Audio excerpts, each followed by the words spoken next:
Que história você conta da sua história? Eu sou a Gabriela Coutinho e recentemente eu fiz um curso em que me fez pensar e foi um aprendizado muito incrível na minha vida, que foi entender que história que eu conto da minha história. Honrar e respeitar a minha história, para honrar e respeitar e entender e compreender a história do outro, é algo muito maravilhoso e que pode te levar além. A gente, quando conta a nossa história, a gente está mostrando o que a gente acredita de si mesmo, ou o que é importante para você. E o mais legal de saber tudo isso foi que eu pude entender e saber que eu posso reescrever a minha história, que eu posso mudar isso. Lá a gente teve um exercício que a gente fez, dividiu a nossa história em 4 fases. A infância, a juventude, a adolescência e a vida adulta. E quando a gente escreve a nossa história, nesses períodos, a gente começa até a lembrar de coisas, a dizer como você era como criança, o que você gostava de fazer. Na juventude, como era você, sua relação com seus pais, sua perspectiva de vida, o que você fazia, o que você gostava de brincar. Na sua adolescência, quem foi seu primeiro namorado? Qual era a sua relação? Como você estudava? Era estudioso? Sentava no meio da sala, na frente ou atrás? Na sua vida adulta, você se formou? O que você fez? Essa é a história que você conta e é o que você acredita de si e deixa isso importante para você.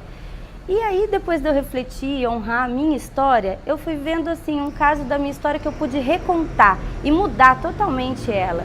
Eu sou formada em engenheira de alimentos, como já falei para vocês aqui. E na época que eu me formei, eu não consegui me identificar, isso era para mim.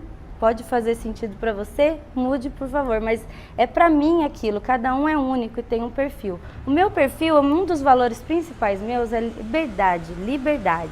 Então, para eu me formar como engenheira de alimentos, a principal área de atuação seria indústria alimentícia.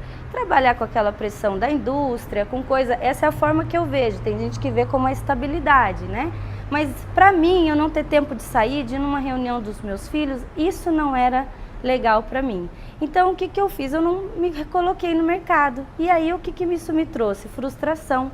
Eu achava que, poxa, eu estudei tanto e eu era uma boa aluna, estudei muito bem, para eu não trabalhar na área, não atuar, e foi levando a vida assim. Só que hoje, essa história eu mudei totalmente. Eu trabalho com alimentação, sempre trabalhei com alimentação. De um tempo para cá, tive a transformação da minha alimentação. E o que isso me traz? Eu sou engenheira de alimentos. Isso me traz embasamento e me fortalece, me dá autoridade para eu poder falar com vocês sobre algo que eu conheço, a engenharia de alimentos, os produtos industrializados, processos, a química deles, a intenção. Então, você vê que como uma história que antes eu achava que era uma frustração minha, eu mudei e hoje eu trago isso como fortalecedora.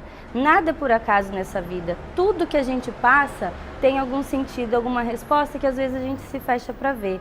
Então, convido você a fazer esse exercício se quiser, pensar nos 4 fases da sua vida, o que você era, como você era, ou só refletir e pensar. E outra sugestão que eu te dou, se você tem filho, é pai ou mãe, ou sobrinho também, que tal você contar a sua história para eles? Você já contou a história da mamãe deles, como era? Você pode contar diretamente, sabe, a mamãe era isso, isso, isso, ou no lugar de uma história que você for ler, falar, era uma vez uma pessoa muito especial em que os pais eram assim, era assim e foi crescendo. Às vezes, por metáfora, a criança vai se identificar mais e pensar numa historinha. Então, que história você conta de si mesmo? Qual ressignificação seria importante você fazer para te dar fortalecimento e mudar a sua perspectiva da vida? A vida é maravilhosa, é um presente. Eu espero que você tenha curtido. Um beijo.